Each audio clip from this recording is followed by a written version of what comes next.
Ibu Febri Arianti Ningsi SE MM. Kepadanya dimohon untuk mengambil tempat.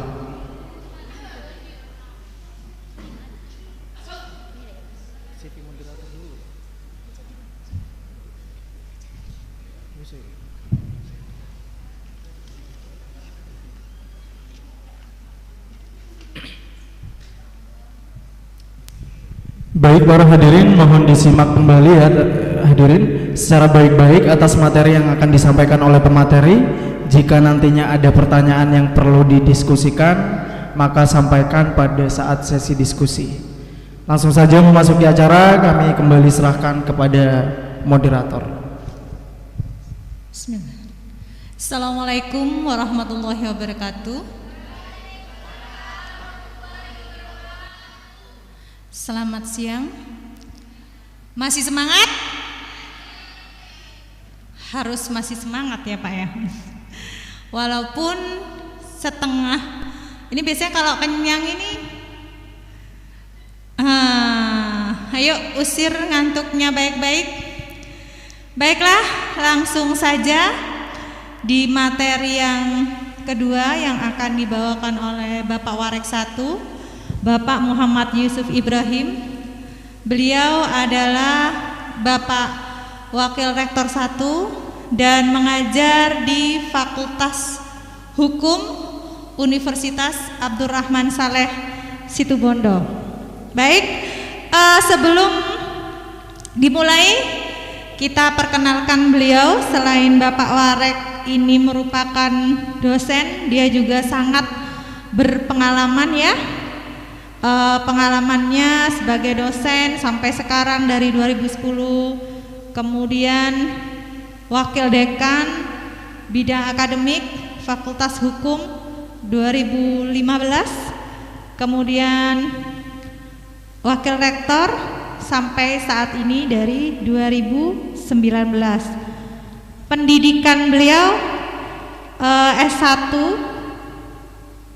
Universitas Surabaya, kemudian S2-nya Wijaya Kusuma Surabaya, kandidat doktor ya Pak ya, seangkatan ya Pak ya sama saya, seangkatan sama saya, kebetulan waktu daftar bareng ya kayaknya bertemu ya Pak. Oke, kemudian beliau itu Project 2014 implementasi asas nasib in idem Nebis ya. Dalam perkara yang telah memiliki kekuatan hukum tetap yang digugat kembali dengan sengketa objek sama tetapi subjek yang berbeda. 2016 Village Community Empowerment with Cattle Fed apa Pak? Wah, ini bahasa-bahasa hukum ini ya. Oke. Kebetulan alamatnya langsung saja. Nah, alamatnya ini ada di tengah-tengah kota, ada di alun-alun ya Pak ya. Nah, alamat beliau ada di tengah-tengah kota, tepatnya bukan di tengah alun-alun ya Pak. Alamatnya itu di sebelah barat Pendopo, Kabupaten Situbondo. Kemudian emailnya Yusuf Ibrahim. Kemudian tempat bekerjanya ya di sini. Keterampilan yang dimiliki perkara hukum perdata, bisnis, hukum bisnis, HKI, plagiat literasi. Wah, ini penggiat, tak kira plagiat. sorry. Moto adil adalah menyadari status serta melakukan tugas pokok dan fungsi dengan baik. Jika kita telah melaksanakan hal tersebut, maka kita disebut berkeadilan. Ini moto dari beliau. Kebetulan beliau ini putra dari senior kita, Bapak Dr. Edi Kusnadi, dan beliau merupakan nasabnya jelas katanya ya Pak ya. Nasabnya jelas. Nah, siapa beliau? Kata orang kuno Pak, dikatakan bibit bobot bebetnya unggul. Itu adalah Bapak Yusuf Ibrahim ini. Nah, Mungkin teman-teman sering ini ya, mahasiswa ya, sering lewat ada notaris namanya sama ya Pak Yusuf ya, namanya sama, Muhammad Yusuf Ibrahim juga ya Pak, yang berada di jalan, iya di Dawan. Nah Pak Yusuf itu cerita ke saya, ada mahasiswa ngasih proposal skripsi ke beliau, disangkanya beliau membuka kantor notaris seperti itu ya. Memang ternyata orangnya berbeda tapi satu darah satu darah dengan beliau, satu darah dengan beliau. Memang namanya sama tapi masih ada satu darah seperti itu. Kemudian mungkin itu perkenalan secara pribadi. Mungkin Bapak bisa dilanjutkan terkait dengan materi yang akan disampaikan, dan mungkin teman-teman mahasiswa ini tahu dengan Bapak Yusuf Ibrahim ini. Namun Pak Yusuf ini hukumnya gimana sih? Apa sih hukum itu? Monggo Pak, waktu dan tempat dipersilahkan. Makasih Bu Febri. Assalamualaikum warahmatullahi wabarakatuh. Selamat siang adik-adik semua. Masih sehat ya? Oke, sekarang semuanya angkat tangannya ke atas. Semuanya. Satu tangan angkat ke atas semuanya. Tinggi-tinggi. Ya. Yang kanan angkat. Yang kanan semuanya. Jangan tidak ada yang tidak mengangkat, semuanya. Nah, sekarang turunkan kembali. Itu adalah cara nanti untuk bertanya ya. Jadi kalau mau tanya seperti itu nanti. Oke. Makasih ya. Saya akan membawa kalian ke dalam sebuah gagasan tentang kebendaan tapi tidak terlihat. Dia disebut sebagai intangible. Nah, dalam bahasa hukum dia disebut sebagai hak kekayaan intelektual. Jadi merupakan padanan dari intellectual property right. Terus next. Nah, sebelumnya ya. Kita lihat di sini ada kereta ya, rel kereta. Nah, kalau kita lihat ini ada nilai filosofinya nih pada rel kereta ini. Jadi di sini saya ingin menunjukkan bahwa hukum dan ekonomi itu bagaikan sepasang rel kereta api. Jadi dia suami istri, satu sama lainnya tidak bertemu, tetapi harus ada, sejalan, selaras, sama. Jika salah satu tidak sama, maka gerbongnya akan terperosok. Jadi subjeknya dia akan jatuh. Subjek itu ada dua di sini dalam hukum itu. Yang pertama adalah naturleh person, yaitu manusia kita ya. Lalu kemudian yang kedua adalah reh person, yaitu badan hukum. Jadi badan hukum itu apa? Banyak. Ada PT, CV, firma, matskap, UD, yayasan, BUMN, BUMD, dan lain sebagainya. Manusia ciptaan hukum seolah-olah dia ada, padahal nggak ada. Jadi itu adalah penemuan ilmu hukum yang menemukan suatu subjek hukum selain manusia, yaitu badan hukum. Terus, nah kita akan masuk pada hak kekayaan intelektual. Pernah dengar ya? Sudah pernah dengar ya? Hak kekayaan intelektual merupakan padanan dari property intellectual right. Next. Nah di sini benda, kita kan bicara benda ini ya. Kita bicara benda. Subjek tadi sudah jelas. Kita ini subjek nih. Dan badan hukum itu subjek. Lalu objeknya adalah benda. Nah benda itu dia dibedakan. Ada benda bergerak, ada benda tidak bergerak. Nah saya akan bicarakan benda bergerak. Benda bergerak dibedakan lagi, berwujud atau tangible, dan kemudian yang kedua adalah tidak berwujud atau intangible. Nah berwujud itu jelas, semuanya yang bisa kita lihat ini, itu yang berwujud. Sedangkan tidak berwujud, ya yang nggak kelihatan ini, yang disebut sebagai hak. Hak ini kan nggak kelihatan ya, tapi dia ada secara hukum. Lalu kemudian apa sih benda? Nah kalau misalnya kita pengen tahu pengertian ya, saya awali dari pengertian dulu teman-teman. Karena kalau pengertiannya nggak nyampe, nggak paham, konsepnya nggak dapat nanti. Jadi diawali dari pengertian. Untuk mencari pengertian, kalau ilmu hukum ya, untuk mencari pengertian itu ada 3. Yang pertama dari perundang-undangan. Kalau perundang-undangan tidak memberikan pengertian, maka ahlilah yang memberikan pengertian. Kalau ahli juga tidak memberikan pengertian, maka KBBI, Kamus Besar Bahasa Indonesia. Jadi runtutannya itu. Nah, maka yang paling tertinggi adalah perundang-undangan. Jadi pengertian dalam benda itu ada pada ketentuan pasal 499 Kitab Undang-Undang Hukum Perdata. Di sana disebutkan bahwa benda adalah tiap-tiap barang dan tiap-tiap hak yang dapat menjadi objek hak milik. Berarti berbeda ya dengan benda fisika gitu. Nah, pada benda fisika itu kan sungai, laut, bulan, bintang disebut sebagai benda ya, tapi tidak pada hukum karena tidak bisa dimiliki. Next. Hak kekayaan intelektual itu dibedakan menjadi 2. Jadi dia ada 2. Yang pertama adalah hak cipta. Hak cipta di dalamnya dibedakan lagi jadi 2. Namanya neighboring right dan hak cipta.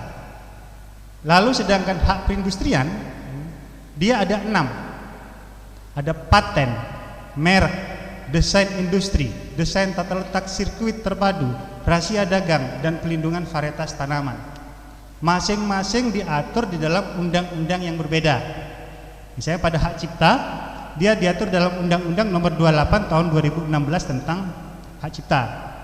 Kemudian hak perindustrian, ada merek diatur di dalam Undang-Undang Nomor 20 Tahun 2016 tentang merek dan indikasi geografis. Lalu paten diatur dalam Undang-Undang Nomor 13 Tahun 2016. Ada rahasia dagang diatur di dalam Undang-Undang Nomor 30 tahun 2000. Ada desain industri 31 tahun 2000, desain tata letak sirkuit terpadu 32 tahun 2000, lalu perlindungan varietas tanaman 29 tahun 2000. Jadi undang-undangnya diatur berbeda-beda mengingat karena pengaturannya juga berbeda-beda. Next. Ini hak cipta ya. Saya tidak banyak membicarakan tentang hak cipta karena yang berkaitan dengan kewirausahaan adalah hak perindustrian. Bedanya apa Pak hak cipta dengan hak perindustrian? Hak cipta itu selalu bergerak di bidang seni, sastra, dan ilmu pengetahuan. Hanya 3 itu, seni, sastra, dan ilmu pengetahuan. Nanti tugas akhir kalian skripsi itu adalah hak cipta. Konten-konten di internet yang kalian lihat, lalu kalian melihat platform ya, mau itu TikTok, IG, YouTube, dan platform lainnya di medsos, semua konten-kontennya yang dibuat adalah hak cipta karena dia berkaitan di bidang seni, sastra, dan ilmu pengetahuan. Arti atau definisinya adalah hak eksklusif yang diberikan oleh negara yang timbul secara otomatis berdasarkan prinsip deklaratif.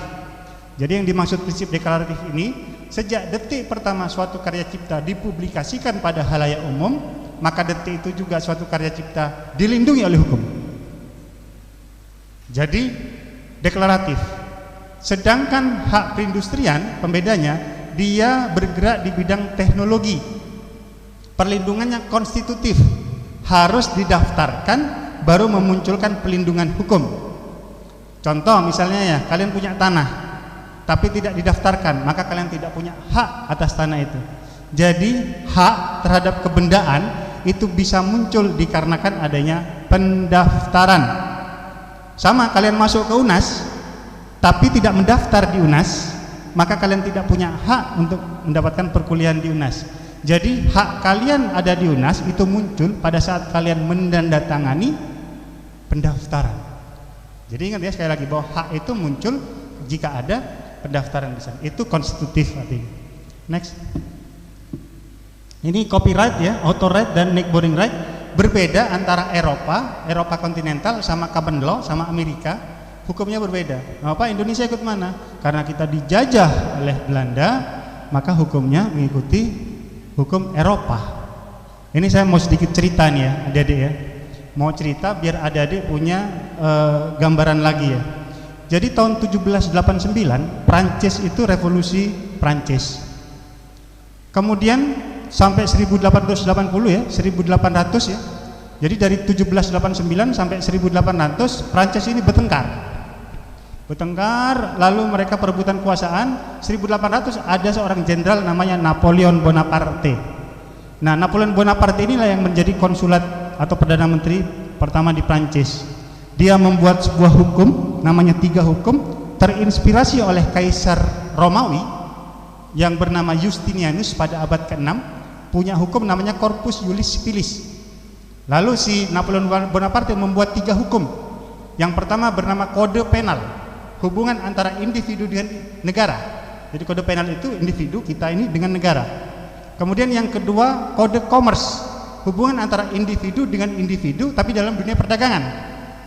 Lalu yang ketiga kode sivil, hubungan antara individu dengan individu.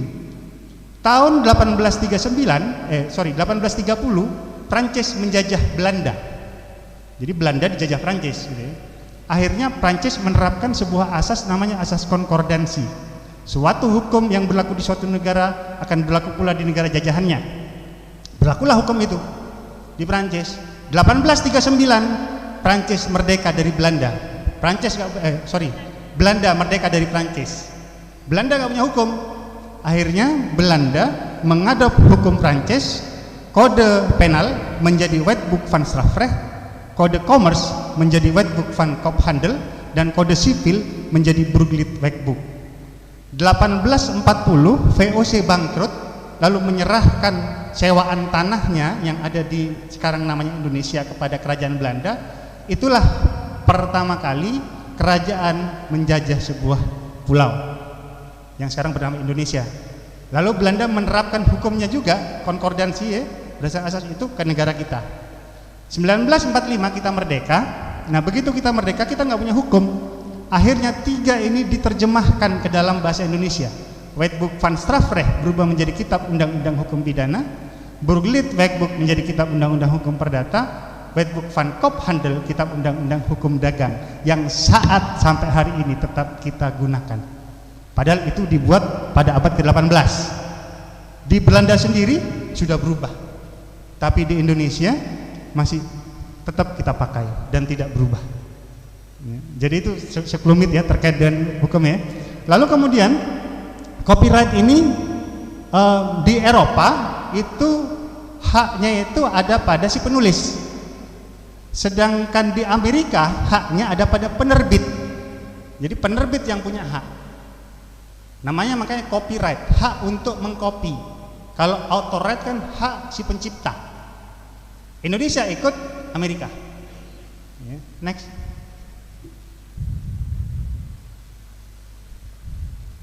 Nah ini hak perindustrian ya, ada 6 ya.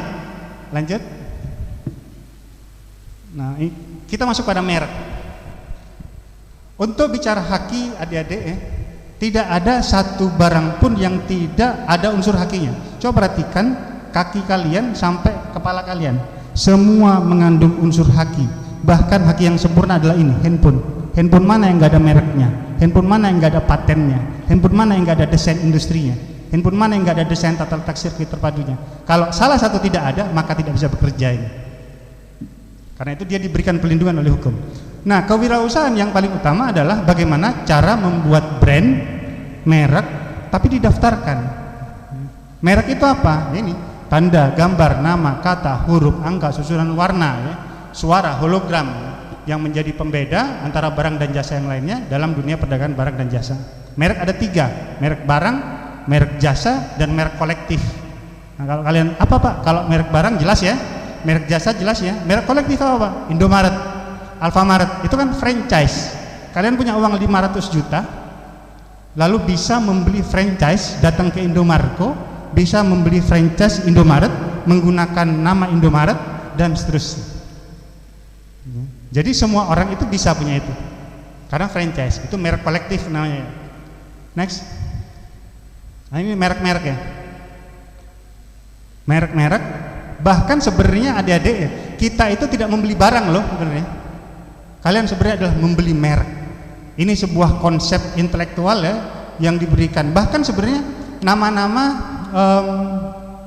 ada sebuah merek yang menjadi kata masuk dalam kosakata kita. Bahkan dia adalah nama orang. Misalnya kalau misalnya kita lihat ada Coco Channel ya, ada Versace, itu nama-nama orang semua kan? Ada Bensu kan nama orang gitu ya. Next. Nah ini ya, bahwa sesuatu yang tidak bermerek harganya akan rendah, diberi merek harganya akan tinggi, bahkan dirubah saja katanya, penggunaan katanya ya, maka harga akan berubah. Contoh ya, kita datang ke warung beli kopi, Bu beli kopi hitam berapa? 5.000. Datang ke kafe beli kopi hitam, nggak ada, apa? Black cafe ya. Berapa black cafe? 25.000. Kita beli, padahal lo sama. Jadi nama itu benar-benar akan mengupgrade nilai sesuatu. Kalau kalian datang ke Malang ya, flyover Malang itu ya, masuk ya, sebelah kanan jalan itu ada Riverside Regency. Bayangkan kalau pakai bahasa Jawa, omah pinggir kali. Jelek kan ya? Jadi nama bisa jatuh gara-gara penggunaan bahasa, tapi dengan menggunakan bahasa maka nama akan menjadi tinggi. Ini kopi tanpa merek dikasih merek ya. Bahkan sebenarnya kita beli itu bukan beli kopinya, bukan beli barangnya, beli brand. Karena nggak wajar. Berarti harga itu tergantung tempat dan situasi. Jadi kalian datang ke kafe ya, kalian sebenarnya beli lingkungan, beli suasana, bukan membeli barangnya. Karena barang sama jika dimakan di tempat yang berbeda hasilnya berbeda. Barang ya, kalian makan barusan di sini ya, sama, lalu kalian makan di pinggir pantai sendirian gitu. Atau kalian makan di atas gunung sendirian gitu. Karena rasanya berbeda. Maka di situ benar bahwa ternyata tempat itu merubah suasana hati gitu. Next. Nah ini, toko tanpa merek pasti sepi. Kita lihat perbandingan, ada di sebelah sini Indomaret, sebelah kanan, sebelah kiri kalian Indomaret ya, lalu di sebelah kanan kalian ada toko tidak bermerek. Pertanyaan saya, kalau kalian membutuhkan barang, mana yang akan kalian masukin? Indomaret atau Alfamart ya. Kenapa bisa seperti itu? Padahal kita tahu harganya mahal ya. Kita tahu itu harganya mahal ya. Saya Aqua itu kalau misalnya kita beli di Royal ya, itu 1.700, tapi di Indomaret 3.600. Kita beli, kita tahu itu sudah mahal ya, tapi herannya kita beli tetap. Kenapa mereka bisa seperti itu? Karena mereka membuat sebuah sistem, istilahnya sistem yang namanya HUMI. Jadi HUMI ini kalian masuk Indomaret, kalian masuk Alfamart, seolah-olah kalian ada di rumah sendiri. Kalian datang ke Jakarta, datang ke Sumatera, datang ke Kalimantan, datang keluar pulau kemana saja, begitu masuk Indomaret seolah-olah kalian ada di situ Bondo. Kenapa? Karena masuk kanan pasti kasir ya. Jadi letaknya pun juga sama. Ini yang mereka jual. Jadi harapannya dengan kalian mengetahui, kalian bisa amati, tiru, modifikasi. Itu sudah mulai. Kan tugas saya itu kan gini adik-adik, saya tidak percaya ya bahwa pendidikan itu adalah proses transfer. Saya nggak percaya itu. Kenapa? Kalau pendidikan adalah proses transfer, kalian berapa ribu jam yang sudah kalian luangkan pada kelas, yang sudah kalian keluarkan pada kelas. Ini kalau misalnya ada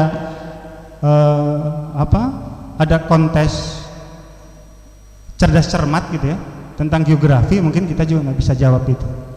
Padahal sudah ribuan jam. Jadi pendidikan bagi saya adalah proses namanya mayatike. Mayatike itu apa? Mayatike pendidikan itu sama seperti bidan yang membantu seorang ibu yang sedang melahirkan. Nah pertanyaannya sekarang, kalau bidan membantu seorang ibu melahirkan, apakah bidannya yang melahirkan? Enggak, ibunya yang melahirkan. Bidan hanya ayo bu, terus bu, kejang, terus tahan napas, hembuskan. Bidan hanya seperti itu. Yang melahirkan adalah ibu yang mengandung tersebut. Nah sama juga dengan kalian, tugas dosen itu hanya memotivasi, menstimulus, menginspirasi kalian. Yang melahirkan pengetahuan adalah kalian sendiri. Karena itu jangan heran ya, kalian ada di ruang yang sama, tempat yang sama, waktu yang sama, dosen yang sama, pemateri yang sama. Begitu keluar ruangan ini beda semuanya ya.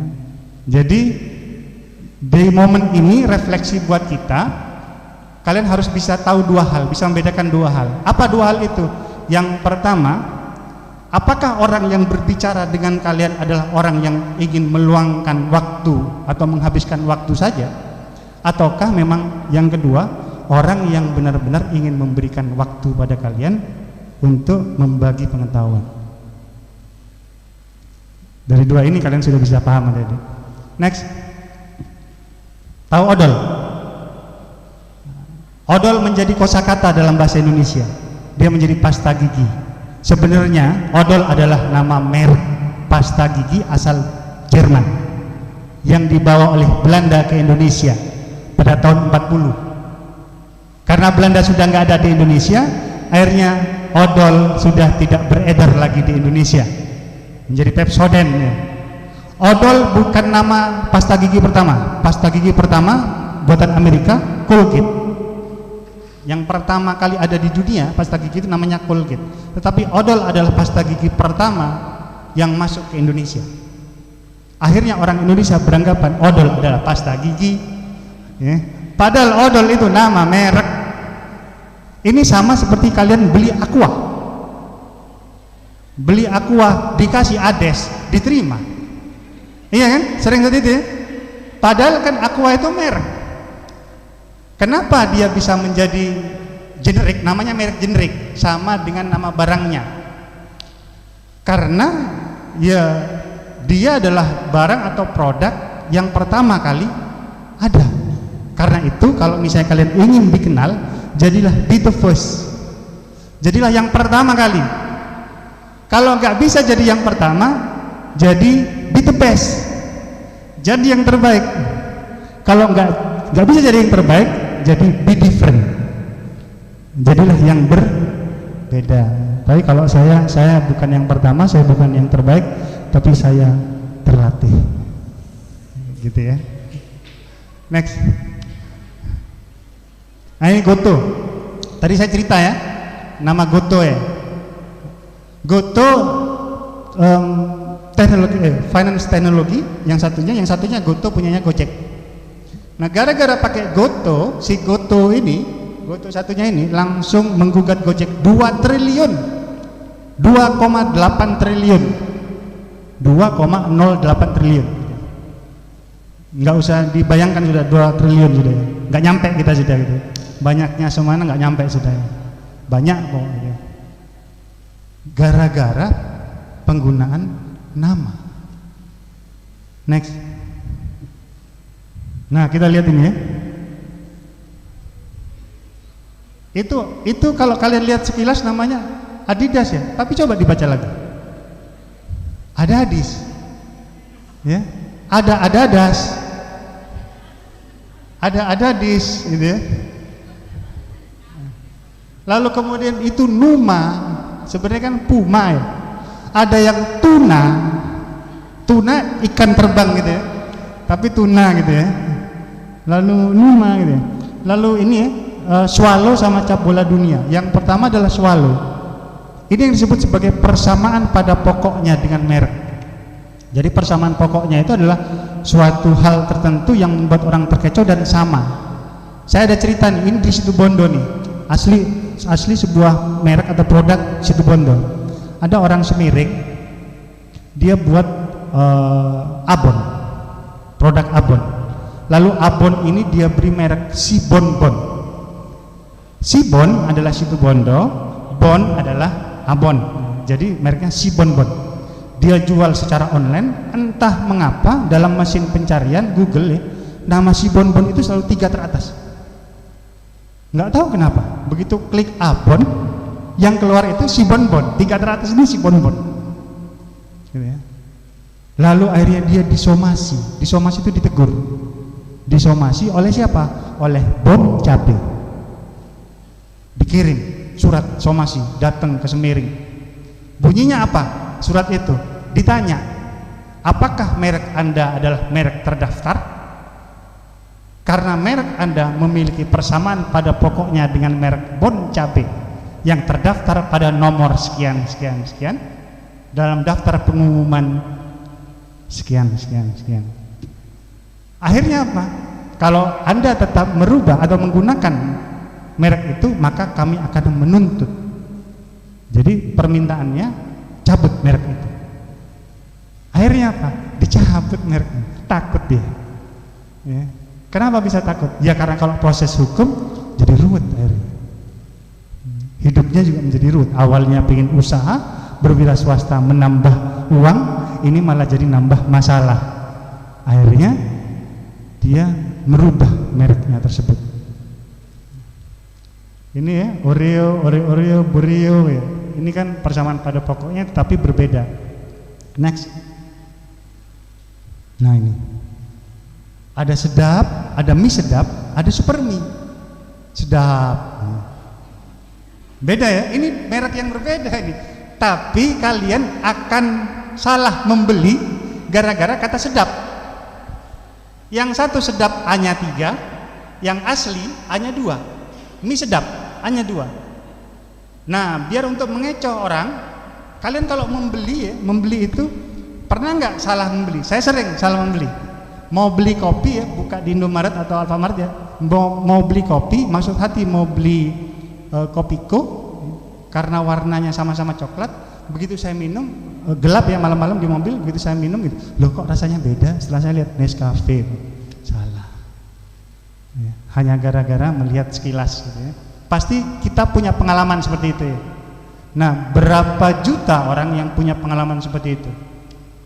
Banyak ya. Hanya gara-gara trik seperti itu orang akan salah. Ini tricky sebenarnya. Lalu di situ ada rokok gudang garam, satunya gudang baru. Ada rokok 76, satunya 7B. Ya. Ada lagi gudang garam, satunya gudang gayam. Ya, gudang kejem gitu ya. Ini kan persamaan pada pokoknya ya. Menarik jadinya gitu ya. Jadi untuk membuat merek terdaftar, tapi bertolak. Ini bensu ya. Geprek bensu sama-sama geprek bensu gitu ya. Kita tahu sudah itu ya. Kan kalian pasti ngikutin itu ya. Kalau si Ruben itu ya. Lalu ini ITS. Dan satu lagi ada Income Tefnap, punyanya Jerman. Sama ya? Mana yang benar nih? Yang benar punya ITS. Karena ceritanya dia itu perusahaan di Jerman itu mengadakan sayembara. Ayo, siapa yang bisa membuat logo? Sayembara, akhirnya ada orang Indonesia yang ikut. Nah, nggak sengaja orang Indonesia itu S1-nya di ITS dulu. Dia ada di Jerman, lalu dia buat logo seperti itu. Menang. Nah, ternyata pemenang sayembara itu logonya digunakan oleh ITS itu. Income Testnet. Mana Pak? Yang benar Pak? Ternyata haki itu sifatnya teritorial, hukum itu sifatnya teritorial ya. Jadi tergantung tempatnya. Ini kan di Jerman, kita nggak bisa memperlakukan hukum Indonesia ke Jerman. Jadi hukum itu teritorial ya. Jadi makanya kalau misalnya naik sepeda motor dikejar polisi ya, langsung melewati jembatan Pajekan, nggak mungkin dikejar lagi. Kenapa? Karena teritorial polisinya berbeda. Sudah masuk Bondowoso gitu ya. Saya nggak ngajari triki ya, nanti kalian dikejar terus lari ke sana gitu. Jangan gitu. Next, kita masuk pada paten. Paten apa Pak bedanya? Kalau merek itu kan hanya gambar saja tadi ya, tanda gambar, nama, kata, huruf, angka, sun, warna, gitu, suara dan hologram ya. Nah, paten ini apa? Paten ini adalah invensi. Invensi apa? Sebuah temuan. Baik itu metode, lalu barang, lalu cara penggunaan ya, dan lain sebagainya yang ditemukan oleh inventor. Next ya. Dia bersifat teritorial. Yang harus dipatenkan adalah proses, mesin, barang, lalu algoritma, metode bisnis, bahkan perangkat lunak, teknis medis, teknik olahraga dan sebagainya. Teknik medis ini seperti gini, ada sebuah alat ya. Kita ini kan kalau misalnya ke rumah sakit lalu misalnya mau diinfus ya, kan si perawatnya gini-gini, gagap-gagap dulu terus kemudian diikat-ikat gini dan sebagainya. Ada alat disinar. Jadi ini kita cukup disinar, lalu venanya kelihatan. Look, itu dipatenkan alat itu. Ya. Next. Nah, saya mau cerita langsung. Apple dan Samsung. Samsung dulu itu handphone jelek. Ya. Mungkin Bu Febri masih ingat ya, Samsung zaman dulu ya, masih handphone apa Note ya. Nah, yang utama itu Nokia. Dulu handphone kalau nggak pakai Nokia bukan handphone. Ya. Layarnya itu satu cuma adik. Jadi kalau ada SMS itu nunggu, jalannya. Kalau lupa kita ulang lagi, nunggu lagi gitu. Tadi apa sih dia gitu? Jalan satu gitu. Tapi kalau Nokia enggak, layarnya lebar gede, langsung kelihatan teksnya itu. Lalu kemudian ternyata Apple mengeluarkan iPhone. Pada waktu Apple mengeluarkan iPhone, ternyata Samsung meniru itu dalam Samsung Bumi. Ya. Samsung ini adiknya Pak Ciljedang. Ciljedang kalau kalian ke Ngopak ya, itu di sebelah kiri jalan ada pabrik micin, ya, namanya CG Ciljedang. Kalau nonton film Korea kan CG gitu kan, ada gitu ya. Itu Ciljedang, itu nama orang. Nah, Ciljedang, Pak Ciljedang dia punya adik namanya Pak Samsung. Samsung itu nama orang, ya bener, nama orang Samsung gitu ya. Jadi ya, jadi produk ini, jadi kalian kalau namanya itu punya nilai jual, buatlah merek dengan nama kalian. Kalau namanya punya nilai jual, ya. Tapi nggak boleh kalau nama itu sudah menjadi nama umum. Misalnya nama saya Muhammad, buat sebuah produk lalu dikasih nama Muhammad gitu, nggak boleh gitu ya. Karena nama itu sudah menjadi milik umum. Atau buat baju dikasih nama merek Pancasila gitu ya, tidak boleh gitu ya. Lalu kemudian next. Begitu Samsung menjual produknya ke Amerika, awalnya masih di Amerika ya, Apple kan di Amerika. Nah, masih didemin sama si Apple. Dia jual di negara. Begitu masuk Amerika, langsung sama Apple digugat 13 gugatan haki. Tapi yang diterima oleh pengadilan niaga Amerika 2 gugatan, touchscreen dan earphone. Jadi touchscreen-nya Samsung itu menjiplak punyanya Apple. Earphone-nya Samsung itu menjiplak punyanya Apple. Kan gampang ya kalau misalnya kita mau jiplak ini ya, tinggal beli, dibongkar, dilihat, pasang-pasang, desain tata letak sirkuit terpadu dan sebagainya, jadi sudah. Kalau mau jiplak ini yang terjadi di Tajur. Kalau ada datang ke Bogor, ada jalan namanya Tajur, Jalan Tajur ya. Itu kanan depan itu toko sepatu, tas. Di sana ada Versace, Hermes, gitu ya. Lalu Coco Chanel, gitu ya. Jadi kalian, nah, bagaimana ceritanya mereka kok bisa buat barang-barang itu? Mereka punya asosiasi. Asosiasi itu biasanya beli tas yang asli atau ori, harganya miliaran. Lalu bongkar, dilihat, oh jahitannya gini, ditembak mati-matian, dijual 5 jutaan, 10 jutaan, laku. Mirip, nggak ada bedanya sama yang asli, nggak bisa membedakan, laku. Next. Akhirnya Samsung disuruh membayar 290 juta dolar kali 14.000, 15.000, berapa Bu? Banyak ya, triliunan ya pokoknya nilainya ya, gara-gara cuma ini ya. Padahal kan kalian pernah sering mendengar ya bahwa inspirasi touchscreen ini kan asalnya dari Indonesia ya. Iya, nggak pernah dengar? Kan pernah dengar ya bahwa inspirasi touchscreen ini asalnya dari Indonesia, dari sebuah warteg gitu ya. Ada orang mau makan gitu ya, lalu saya pesen ini Bu di kaca gitu ya.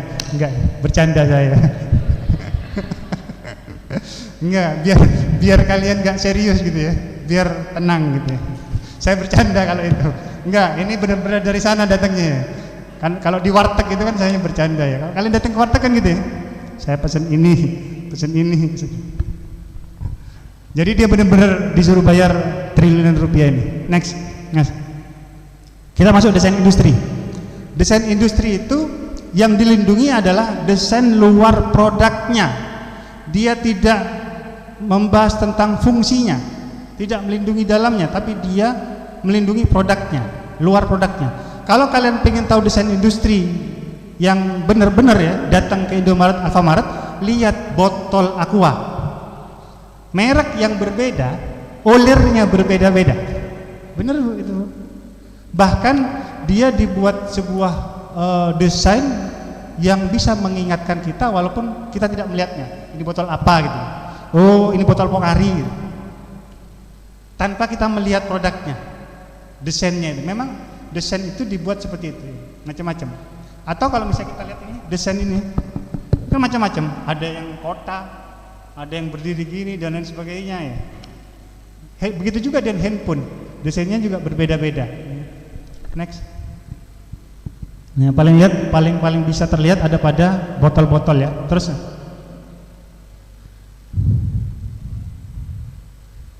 sepeda motor juga itu.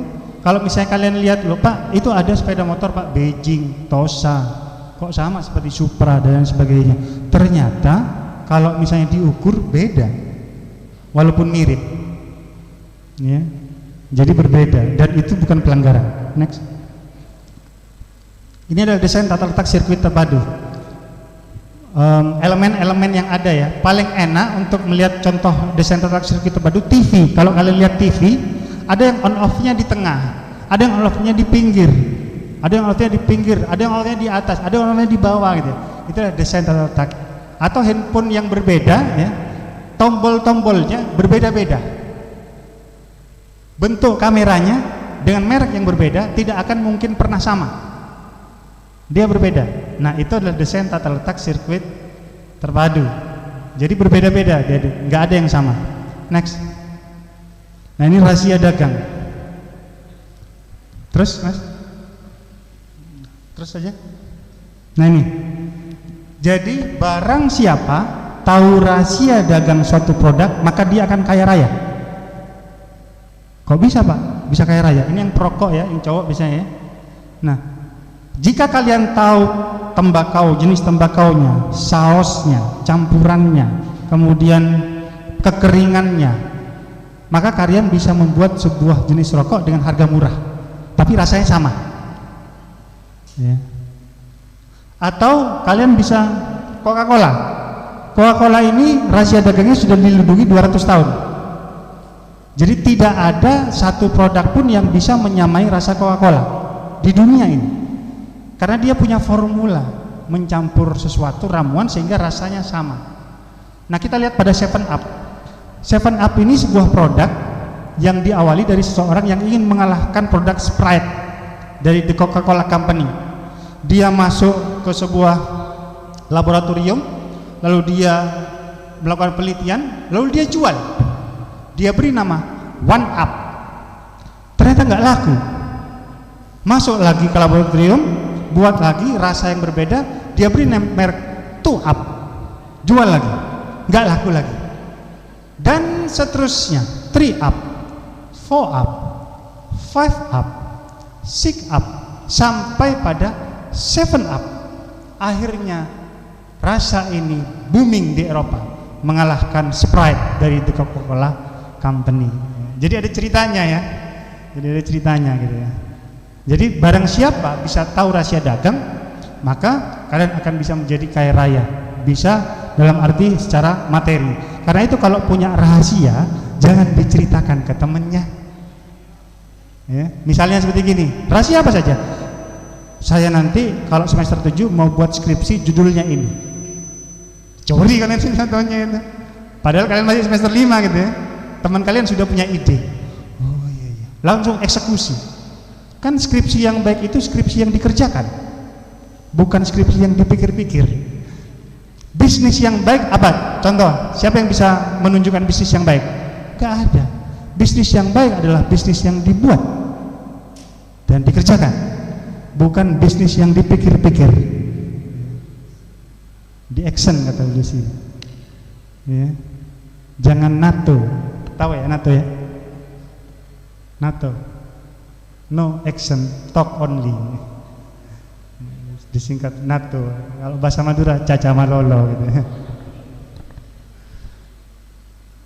Ya, terima kasih. Terima kasih. Saya kembalikan lagi pada Bu Febri. Assalamualaikum warahmatullahi wabarakatuh. Assalamualaikum warahmatullahi wabarakatuh. Alhamdulillah. Terima kasih Bapak Warek 1 yang telah memberi ilmunya dari yang benar-benar kita semua tidak tahu. Wow, ternyata ilmu hukum itu ada di sekitar kita. Ternyata ilmu hukum itu seiring sejalan dengan ekonomi, apalagi dengan bisnis. Apalagi ada ya Pak ya, sampai ada hukum bisnis ya juga diajarkan kepada mahasiswa Fakultas Ekonomi. Nah, hak kekayaan intelektual. Hak kekayaan intelektual ini yang berasal dari produk hukum ya, yang bermula dari, mungkin Pak Yusuf tadi bercerita, Pak Warek, bahwa dari Prancis, kemudian karena kita adalah jajahan Belanda, Belanda ikut Prancis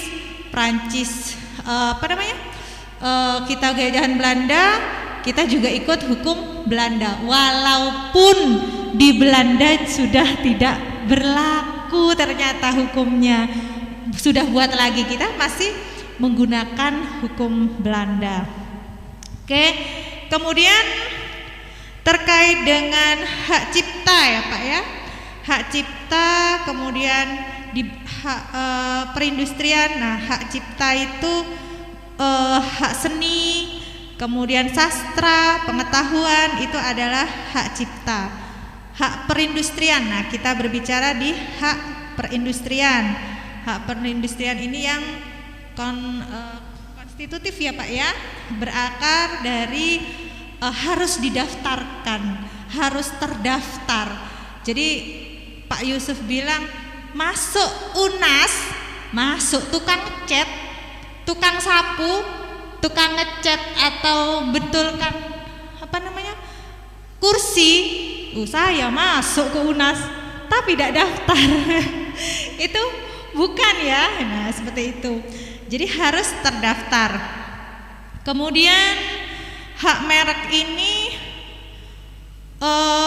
ya juga ada yang sama ya Pak ya, mereknya, tapi harus terdaftar ya Pak ya. Jadi rentan untuk digugat seperti itu.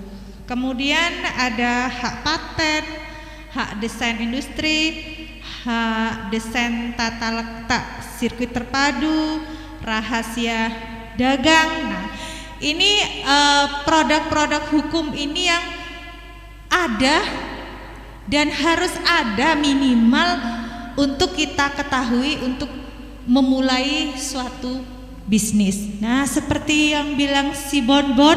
Nah, si Bonbon itu intinya UMKM ini ingin nama produknya itu terkenal, tidak ada maksud untuk memplagiat, inilah. Nah, karena ketidaktahuannya, sampai maaf Pak Yusuf, sampai ada yang bilang seperti ini, jangan sampai kita berhubungan dengan hukum gitu ya, prosesnya panjang gitu lah. Intinya seperti itu. Tapi memang mungkin selaku UMKM kita memberikan produk ya, memberikan nama kepada label kepada produk kita, itu juga harus memperhatikan kanan kiri juga. Jangan langsung kita daftarkan. Nah, ini juga ada Pak, mungkin teman-teman ini sudah terjadi di Situbondo, merek Furota. Furota air. Nah, Furota air itu pernah juga disomasi. Menurut orang dalam situ disomasi terkait dengan nama merek air.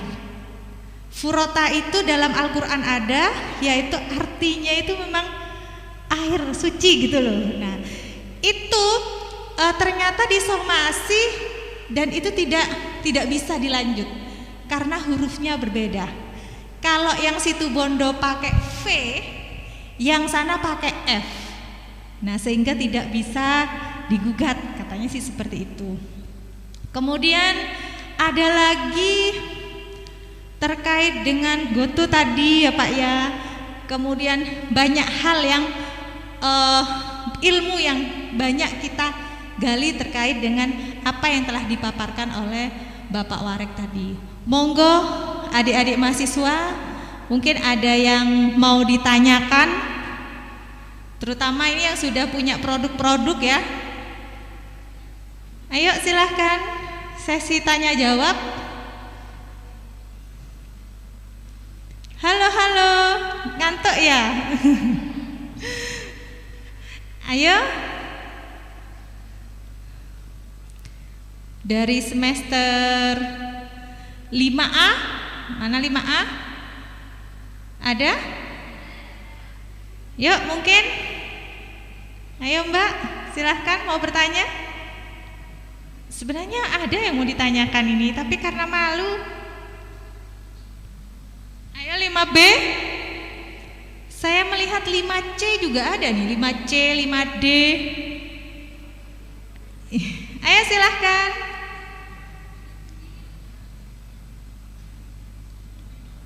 Ya kalau begitu ini ya Pak ya. Kok ada gini Pak? Ada saat-saat ini itu produk itu hampir-hampir mirip. Contohnya kemiripannya itu sepersekian. Itu boleh enggak untuk diajukan ke meja hijau atau disomasi lah dengan merasa kok saya ini ya apa sih nek ngarani ngeh lah sebelaku apa yang utama gitu, contohnya Aqua gitu. Bagaimana menurut Bapak? Jadi gini Bu, dulu ada cerita ini. Tahu BMW ya? Mobil BMW ya? Nah, BMW ya, tahu ya. Nah, ada suatu produk juga namanya BMW. Tapi BMW merupakan singkatan dari body menswear. Tahu ya? Celana dalam laki-laki gitu ya. Lalu BMW mobil marah, loh ini loh saya mobil BMW kok ada celana dalam laki-laki juga mereknya BMW. Akhirnya dia menggugat BMW celana dalam tersebut, tapi oleh pengadilan niaga gugatan tidak dikabulkan karena beda jenis barang dan jasanya. Jadi itu tergantung kelas barang dan jasa Bu. Kalau kelas barang dan jasanya berbeda maka boleh sama karena berbeda. Tetapi kalau kelas barang jasanya sama, maka itu nggak boleh. Contoh, ada sebuah perusahaan fund manager. Fund manager ini mereka yang mengelola saham, reksadana dan seterusnya gitu ya. Bernama Grant Thornton International. Dia sudah didaftarkan di 50 negara. Kemudian tahun 2001 di Indonesia muncul perusahaan fund manager juga namanya Grant Thornton Indonesia, disingkat GTI, sama-sama singkatannya GTI. Nah, orang akan beranggapan GTI Indonesia ini adalah anak perusahaan dari Grant Thornton International, padahal ini dua perusahaan yang berbeda. Lalu kemudian Grant Thornton International tahun 2002 masuk ke Indonesia dan mendaftarkan mereknya itu Bu. Didaftarkan ditolak sama sama Dirjen KI ya. Dirjen Kekayaan Intelektual ditolak. Loh kenapa kok ditolak pengajuan merek saya? Karena sudah ada merek yang sama dan terdaftar bernama Grant Thornton Indonesia. Jadi Grant Thornton International ditolak. Akhirnya Grant Thornton International mengajukan gugatan kepada pengadilan niaga. Gugatannya meminta agar Dirjen KI mencabut nama Grant Thornton Indonesia. Kemudian akhirnya dimenangkan oleh Grant Thornton International, dan itu menjadi skripsi saya pada tahun 2004 dengan judul Tanggung Jawab Grant Thornton Indonesia Limited kepada Grant Thornton International ditinjau dari Undang-Undang Nomor 15 tahun 2001 tentang merek. Ya. Jadi kita itu tadi jadi skripsi. Jadi skripsi tentang merek. S2, kemudian S3 dagang dalam proses gitu. Jadi Dalam dunia kewirausahaan, dalam dunia usaha tidak bisa lepas dari kekayaan intelektual, karena memang kekayaan intelektual ini adalah hasil dari creation of mind, dari pikiran kita. Nah, kalau tidak dilindungi, tidak kalian daftarkan, maka kalian tidak akan mendapatkan perlindungan. Karena itu begitu memiliki sebuah kemasan tertentu, ya, desain tertentu, daftarkan saja desainnya. Lalu kemudian ada merek tertentu, Bu, daftar merek. Tapi asal ada produknya. Seringkali kalau misalnya orang yang tahu tentang ilmu ini, Bu, dia datang jalan-jalan ke luar negeri, begitu nyampe di Indonesia, di luar negeri itu dia lihat merek, lalu dia pulang ke Indonesia, dia cari dalam daftar pengumuman merek di Indonesia, ada nggak mereknya? Kalau nggak ada, didaftarkan. Nah, seringkali merek tadi itu akan datang ke Indonesia. Nah, mereka kan daftar, ditolak kan?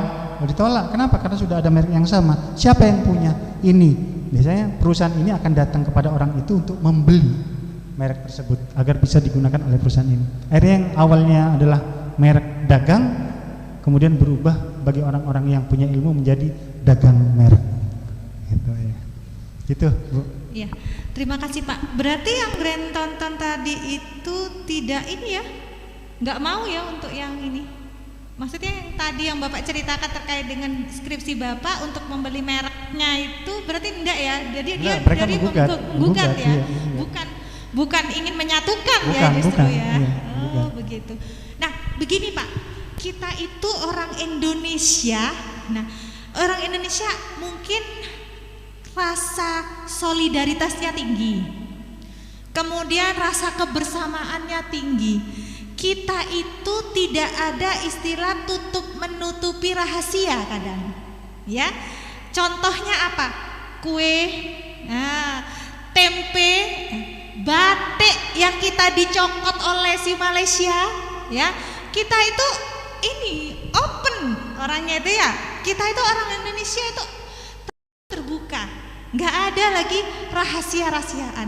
Coba contohnya begini, kalau di desa itu Pak, kalau namanya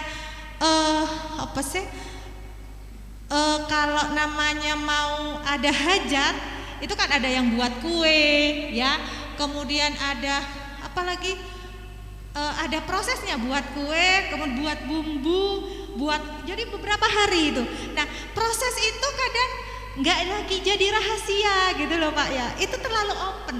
Nah sehingga kita itu ngumbar ini ya, ngumbar apa, rahasia dapur gitulah istilahnya ya.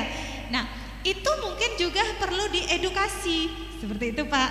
Kadang, nah contohnya saja produk kita itu untung ya di mana? Di Jepang itu yang buat tempe itu ya Pak, orang Indonesia untungnya ya. Jadi dia dipatenkan di Jepang, namanya tempe. Coba kita kalau kita tempe itu produk kita asli dicuri, seperti itu. Kemudian ada lagi batik ya Pak ya, yang ternyata dicokot oleh Malaysia. Kemudian tari pendet dibilang Malaysia. Kemudian tari kecak, banyak dari kita itu dianggap produknya luar. Itu yang pertama yang saya tanyakan adalah bagaimana apa ya, agar produk kita, rasa kebangsaan kita yang tadinya seperti untuk terjaga. Itu yang pertama Pak. Kemudian yang kedua, ini lagi kita itu kadang merasa merek itu atau pendaftaran itu tidak berguna. Kadang biar sudah gitu loh. Susah sekali ya. Itu untuk merubah mindset itu yang apa yang perlu diperhatikan dengan generasi penerus ini, supaya dia bisa mengedukasi ke tetangganya, apa yang mungkin di daerahnya penghasil rengginang ya Pak ya. Nah mereknya ini, ibu ini perlu bagaimana mengedukasinya. Itu yang kedua. Sebentar Pak, belum ada yang tanya, jadi saya borong dulu 3. Nah terkait dengan yang apa Pak, yang kita mobil listrik. Nah mobil listrik itu idenya dari Indonesia. Ada namanya zamannya Pak Dahlan Iskan, si petir itu yang sampai mobil listriknya itu kecelakaan tapi Pak Dahlannya fine-fine aja, nggak apa-apa. Nah sampai sekarang dia pergi ke luar negeri, jadi mobil listrik buatan orang luar negeri ternyata pikirannya dia. Mungkin juga ada Habibie, nah itu tidak mau di Indonesia, ke Jerman. Nah mungkin bagaimana untuk solusinya? Mungkin monggo Pak, dipersilahkan. Ya adik-adik. Ya, jadi kita memang patut bangga ya. Itu cerita tempe di Jepang ya. Itu penciptanya, artinya yang tempe di Jepang ya, dia membuat sebuah teks. Teksnya adalah persembahan Indonesia untuk dunia. Itu bunyi di cover TP-nya itu. Tempe ya. Cuma tempe ya. Ada tulisan persembahan Indonesia untuk dunia. Kenapa? Karena ternyata di sana mereka atau tempe itu disukain, produk makanan tradisional yang disukain karena ramah lingkungan kan, tidak melakukan pembunuhan, bukan daging dan sebagainya gitu ya. Sangat cocok sekali. Nah, saya kembali lagi Bu ke problem culture atau problem budaya. Problem budaya kita itu adalah budaya komunal, sedangkan haki ini sifatnya individual. Kita punya budaya komunal. Contoh bahwa kita punya budaya komunal, ada pepatah makan tidak makan asal kumpul. Kan itu ya? Iya benar. Lalu banyak anak banyak rezeki ya. Ini kan budaya-budaya komunal ya. Itu akan muncul menunjukkan perilaku, ucap-ucap itu kan menunjukkan perilaku kita sebenarnya, yang perilaku kita. Jadi kita ini komunal. Di Indonesia itu tidak ada rahasia jika itu berkaitan dengan tradisional. Tetapi ternyata zaman berubah. Yang tradisional ini sudah mulai disingkirkan dan sudah mulai menjadi rahasia. Contoh gini Bu, orang daerah itu seringkali bilang kalau itu makanan Bu ya, dan rasanya berbeda, mereka bilang tangannya berbeda. Tanang ngabite gitu ya. Padahal sebenarnya enggak, bukan. Rahasianya sama si anaknya tidak dicatat. Jadi urut-urutan membuat bumbu sebuah makanan itu enggak boleh berbeda, Bu. Jika berbeda, misalnya masukkan cabai, garam, gula, lalu di berbeda, garam dulu, gula dulu, lalu cabai, rasa akan berbeda. Ya, rasa akan berbeda. Jadi urut-urutan itu oleh si anak, metode dan formulanya tidak dicatat, sehingga si anak hanya melihat bahannya saja. Kalau kita hanya melihat bahannya saja, setiap produk makanan selalu menunjukkan komposisi bahan. Ini sekian persen, sekian persen, sekian persen, sekian persen. Lalu bahannya ada, mau diapakan bahan ini, gitu ya. Kan dicampur. Nah, tetapi cara pencampurannya itu ada metode dan lain sebagainya. Itulah yang buat beda. Jadi Indonesia itu adalah budayanya komunal, Bu. Sangat susah untuk merubah, utamanya dalam masyarakat yang ada di pedalaman atau di daerah terkait dengan budaya komunal tersebut. Itu, Bu. Kemudian yang kedua terkait dengan mindset. Bagaimana agar memberikan pelindungan hukum? Ya balik lagi, dunia berubah. Adik-adik ini kan Z ya, generasi Z ya. Generasi Z. Generasi Z ini adalah generasi di mana kalau baca buku ngantuk. Tapi kalau disuruh lihat YouTube, TikTok, scroll terus, IG terus. Luar biasanya hak cipta dalam algoritma namanya semantik. Dia akan selalu memertontonkan apa yang kita suka. Begitu adik-adik menonton satu channel konten sampai full, maka si algoritma bilang, oh orang ini suka ini nih. Atau adik-adik ketik beli sepatu, harga sepatu, mendadak di platform-platform di akun adik-adik itu muncul sepatu, iklan sepatu. Artinya apa? Tiap-tiap dari kita ini begitu scroll buka apa platform ya, dari setiap akun-akun, maka wallnya berbeda-beda. Kenapa bisa berbeda-beda? Karena yang ada di wall itu nunjukkan itulah yang disuka. Jadi lihat saja, kalau misalnya punya cowok ya, Dede ya, lihat saja IG sama TikToknya. Kalau yang muncul cewek-cewek terus, cewek, berarti cowok kalian tontonannya itu. Ya, gampang sekarang. Yang cowok lalu buka IG atau TikToknya si cewek, lalu keluar artis-artis Korea, aktor-aktor Korea gitu. Berarti tontonannya ya itu.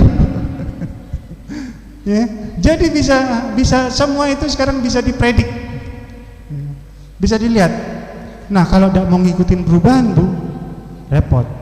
Artinya apa sekarang? Artinya adik-adik ini kalau disuruh baca buku memang nggak mau. Berarti dosen juga merubah. Apa merubah dan apa? Caranya sekarang dosen-dosen itu menggunakan konten buat YouTube, buat konten. Lalu saya ada kuliah saya sambil lari, saya buat video, lalu duduk di tempat tertentu, bawa handphone, cerita, ngajar seperti tadi itu, cerita sendiri, saya upload. Itu lebih dilihat dibanding dengan ada di kelas, duduk, diem. Ini yang disebut sebagai ana. A ini adalah tidak. Nah dulu yang pernah ikut kuliah saya pernah sampaikan ini. A itu tidak. Nah itu ada. Yang ada itu tidak ada. Yang tidak ada itu ada. Misalnya ada kan ada di sini ya. Ada di sini ya. Tapi tidak ada sebenarnya. Kenapa? Cuma ngelihat saya gini. Saya pikirannya nggak ada di sini. Atau jangan-jangan tidak ada di sini tapi ada. Kenapa? Di absennya tanda tangan. Nggak ada di sini. Tapi di absennya ada gitu. Jadi yang ada itu tidak ada, yang tidak ada itu bisa menjadi ada. Itu Bu, terkait dengan mindset. Terus yang terakhir apa tadi? Yang ketiga tadi.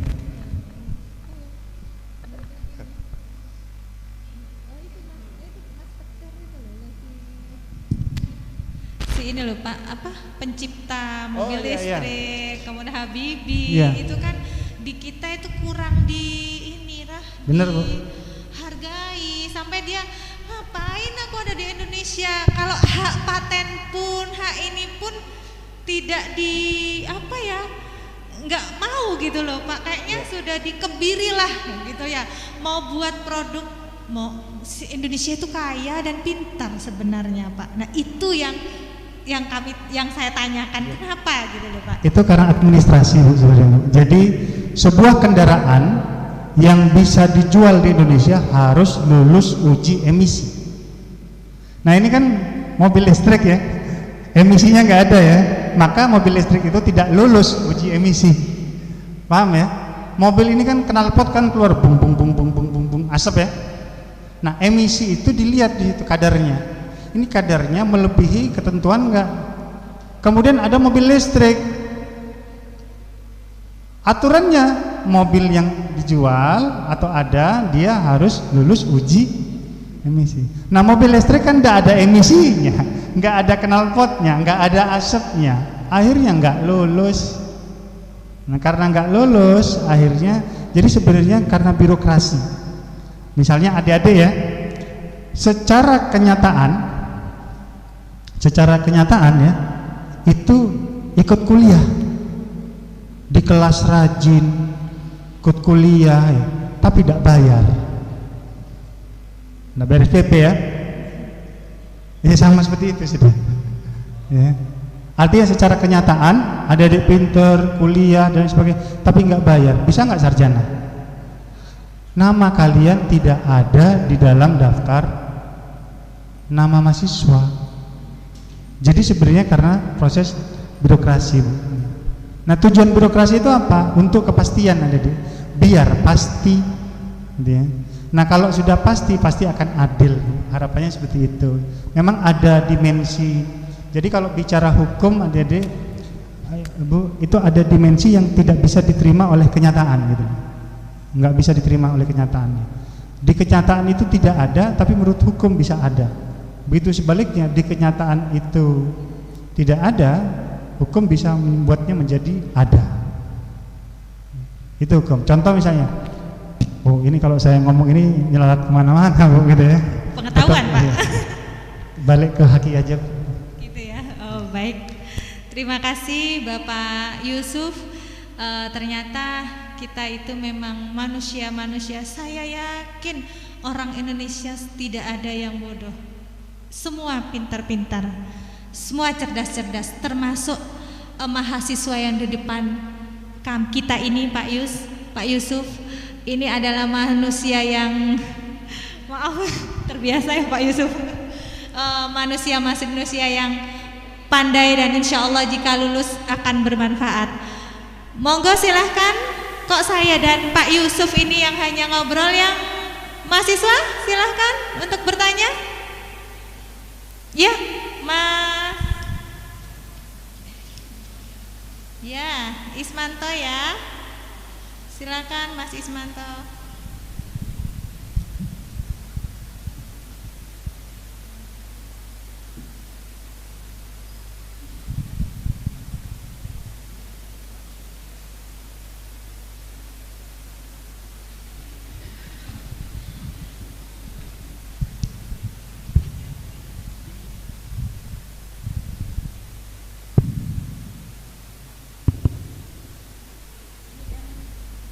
Baik, terima kasih atas waktunya. Perkenalkan, nama saya Miswanto, mau bertanya Pak. Sebenarnya ini sudah pertanyaan mungkin yang sudah lumrah ya, tentang teknologi. Sederhana saja yang ingin saya tanyakan, kenapa handphone atau teknologi BlackBerry itu dan juga Nokia itu tidak mampu bersaing dengan merek-merek lain? Apakah mereka seperti yang Bapak Yusuf bilang tadi, apakah mereka tidak mengerti ataukah mereka tidak tahu cara rahasia berdagang seperti itu Pak? Terima kasih. Assalamualaikum warahmatullahi wabarakatuh.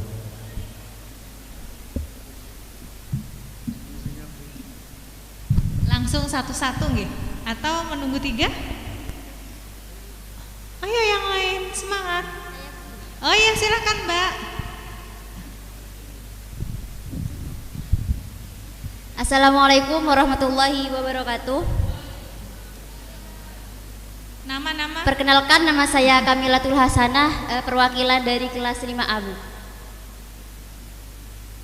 Ya, silahkan. Seperti yang dipaparkan tadi, di situ kan ada beberapa merek ya, asli sama tiruan. Contohnya kayak seperti Goreo sama Oreo, itu kan hampir mirip.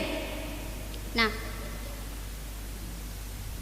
apakah sebelum membuat merek tiruan itu tidak ada izin terhadap pihak yang memiliki merek pertama, sehingga ada beberapa merek tersebut yang disomasi? Terima kasih, Bu.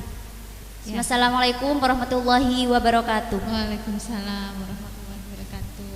Ayo kurang satu lagi. Monggo silahkan.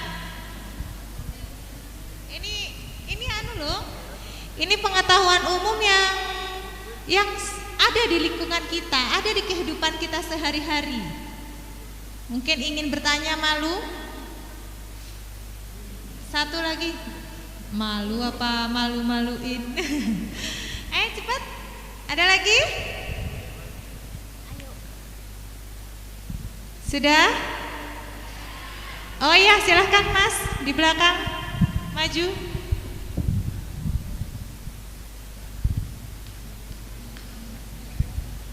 Oke, assalamualaikum warahmatullahi wabarakatuh. Perkenalkan, nama saya Sultan Ahmad Zainal Abidin Makki dari semester 3. Pak, saya mau tanya, adakah tips atau trik agar kita dapat meminimalisir sebagai wirausaha yang baru terjun dalam kewirausahaan agar tidak mendapatkan masalah yang seperti tadi disampaikan, Pak? Terima kasih. Terima kasih kembali Mas Sultan ya. Baik, ada 3 pertanyaan. Yang pertama terkait dengan Nokia. Kenapa Pak Nokia itu kok tidak seperti Samsung yang sekarang sudah antara ada dan tiada? Apakah Nokia itu tidak tahu rahasia berdagangnya? Kemudian yang kedua, apakah sebelum produk itu launching, apakah produk kompetitornya itu harus izin dulu kepada produk aslinya, seperti itu.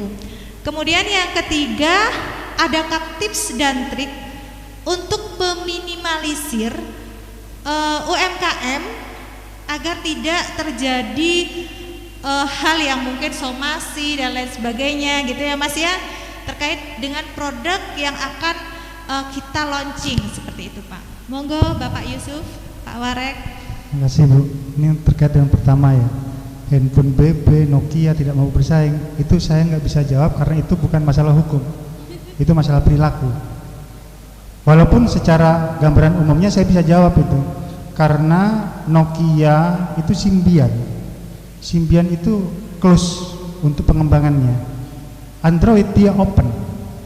Siapa saja kalian punya Android bisa langsung dipakai handphone kalian Android, itu bisa ngopenin open source istilahnya ya.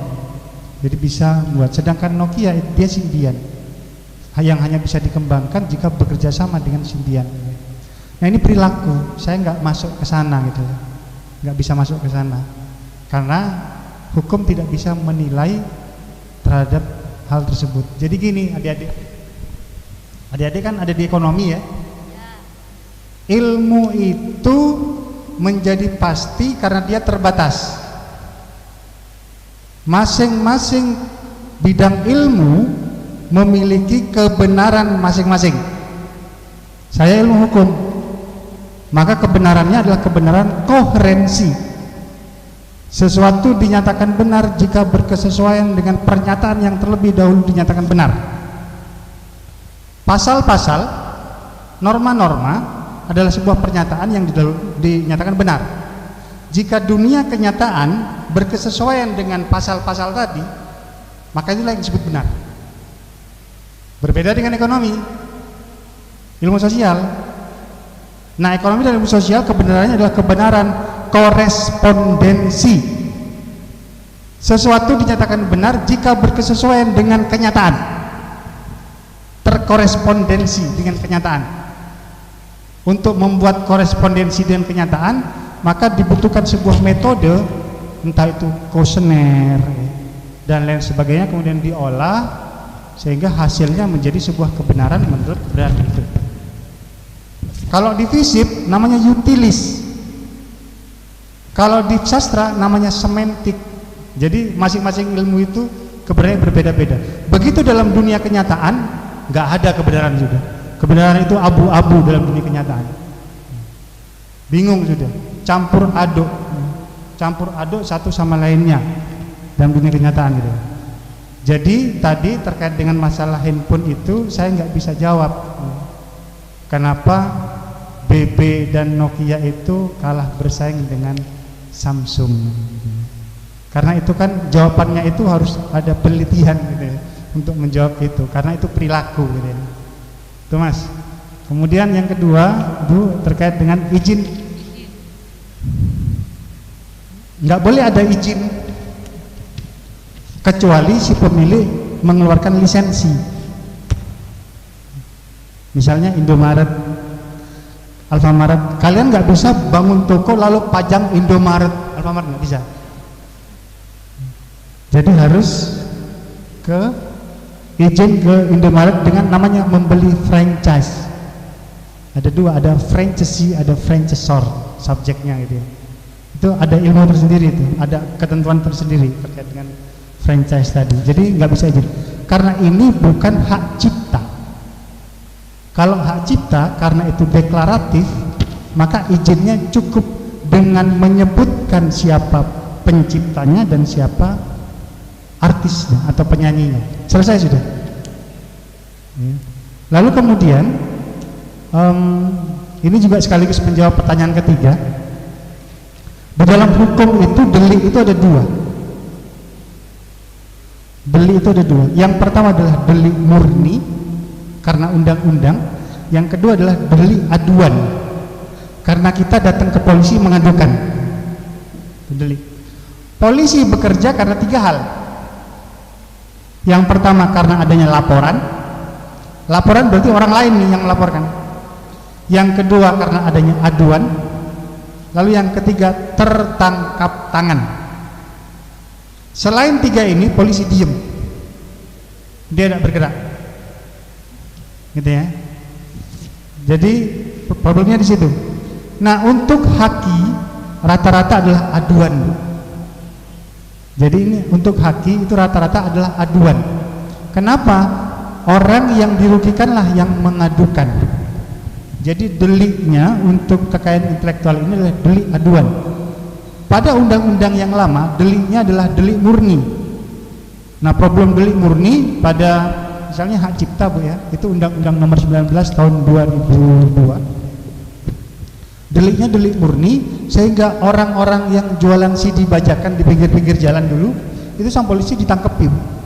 Kenapa? Tadi itu tertangkap tangan menjual produk-produk bajakan. Jadi sama polisi ditangkepi gitu. Terus itu diproses terus dan lain sebagainya. Nah, apakah si pemilik produk-produk itu merasa dirugikan ya? Belum tentu, belum tentu ada ya. Akhirnya ini adalah hubungan keperdataan kok malah menjadi proses hukum yang rumit ya. Padahal ingat ya, bisnis itu adalah hubungan kemanusiaan. Masuk perdata. Jadi bisnis itu hubungan kemanusiaan, hubungan relasi manusia. Jadi hubungan relasi manusia itu setiap hari bisa berubah-ubah. Saya kalau di rumah ya, istri saya itu setiap hari berubah-ubah. Kadang marah ya, kadang baik, besok tahu-tahu marah lagi gitu. Ini kan berarti apa? Relasi kita ini kan berubah-ubah. Sedangkan hukum dia kan fix. Ya. Jadi gini adik-adik, ini konsep ya sebenarnya ya, konsep seperti gini. Realita itu kautik. Ini tips juga ya Sultan ya. Realita itu, kenyataan itu campur aduk, ya. Semuanya campur, yang baik, yang buruk, campur aduk gitu. Kautik, artinya tidak fix. Maka untuk fix dan jelas dibutuhkan namanya teks. Nah itu ya, kalau misalnya kita lihat ya, UNAS kita pelopor kewirausahaan, itu kan teks. Maka sampai kapanpun dia akan ada di sana. Tapi kalau saya bahasa ini, kata, saya ngomong UNAS kita pelopor kewirausahaan, mana? Nggak ada. Ini pernyataan saya ini hanya bisa dipahami dengan konsep kalian gitu. Agak sedikit mikir gitu.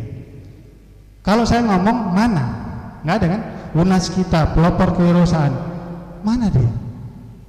Nggak ada. Jadi kenyataan itu Bu, dia kautik, nggak jelas. Maka untuk jelas dibutuhkanlah teks. Nah, pendaftaran itu tujuannya adalah untuk memunculkan teks jelas, nomor dan lain sebagainya. Bayangkan sepeda motor kalian tidak ada plat nomornya, kan akhirnya bisa jadi motor bodong, motor curian dan lain sebagainya. Tapi begitu diberi plat nomor maka menjadi identitas teks. Jadi tujuan pendaftaran, tips dan triknya Sultan, jika itu kita membuat sebuah merek, kita prediksi bahwa produk kita di masa yang akan datang ini akan jalan ya, dan baik, daftarkan merek itu. Kalau merek mendaftarnya sekitar 4-5 juta. Jadi nggak mahal-mahal banget. Yang mahal itu paten ya. Paten itu sampai berpuluh-puluh juta untuk paten. Kalau hak cipta 100 sampai 300 ribu ya, pendaftarannya. Jadi masih terjangkau lah saya kira gitu ya. Masih terjangkau. Saya kira itu Febri. Baik Bapak Warek, terima kasih atas penjelasannya tadi. Sudah cukup meleklah kita yang tadinya tidak paham menjadi paham terkait dengan hak kekayaan intelektual. Apalagi UNAS kita adalah pelopor kewirausahaan. Manakala kita nanti atau saat ini sudah punya produk, maka ini harus kita jaga terkait dengan hak intelektual kita. Hak cipta mungkin Anda nanti akan buat skripsi ya Pak, itu merupakan bagian dari hak cipta Anda.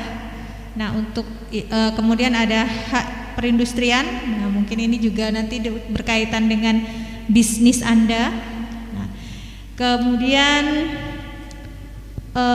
kita dalam ilmu hukum di sini untuk beriringan dengan bisnis, ekonomi bisnis terutama untuk melangkah.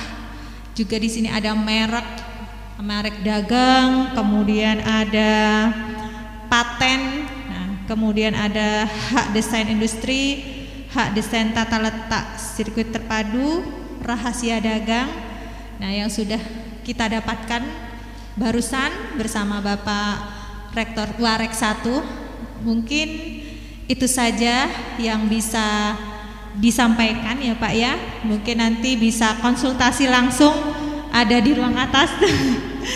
Terima kasih banyak. Saya selaku moderator di sini mengucapkan terima kasih dan mohon maaf manakala ada tutur kata yang kurang berkenan. Itu semata-mata dari saya pribadi. Wabillahi taufiq wal hidayah. Assalamualaikum warahmatullahi wabarakatuh. Waalaikumsalam warahmatullahi wabarakatuh.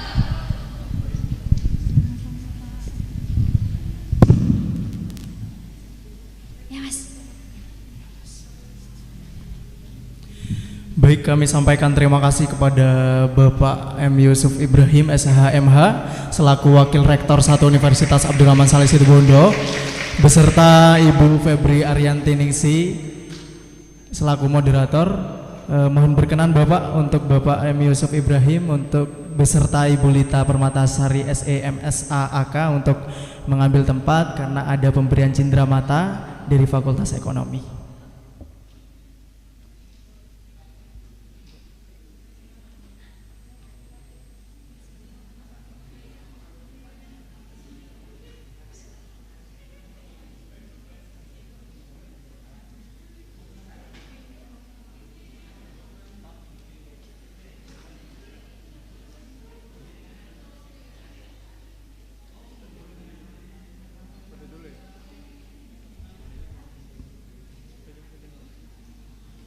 Baik, Ibu Lita sama Bapak Yusuf mohon untuk tidak meninggalkan tempat lagi karena ada foto bersama lagi bersama Bapak Ibu dosen.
Hadirin yang berbahagia, kini tibalah di penghujung acara. Kami selaku Master of Ceremony mohon maaf jika ada kesalahan dalam pengucapan kata saat acara berlangsung tadi. Demikian kami akhiri dan terima kasih atas perhatian dan kehadirannya. Billahi taufik wal hidayah. Wassalamualaikum warahmatullahi wabarakatuh.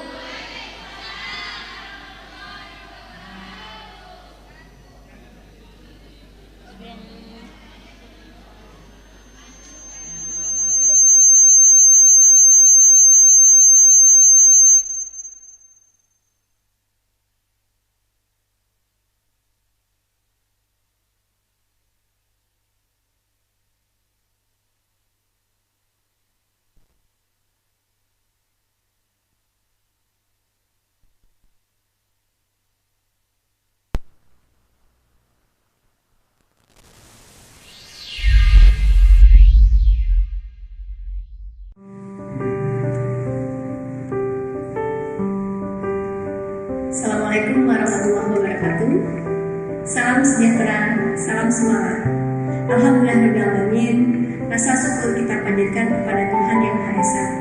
Kita dapat melaksanakan kegiatan kuliah kerja lapang Fakultas Ekonomi Universitas Abdul Rahman Saleh Situbondo tahun 2021 secara virtual yang diikuti oleh 176 mahasiswa Fakultas Ekonomi. Kegiatan ini dilaksanakan dengan beberapa mitra, yaitu instansi pemerintah dan perusahaan startup.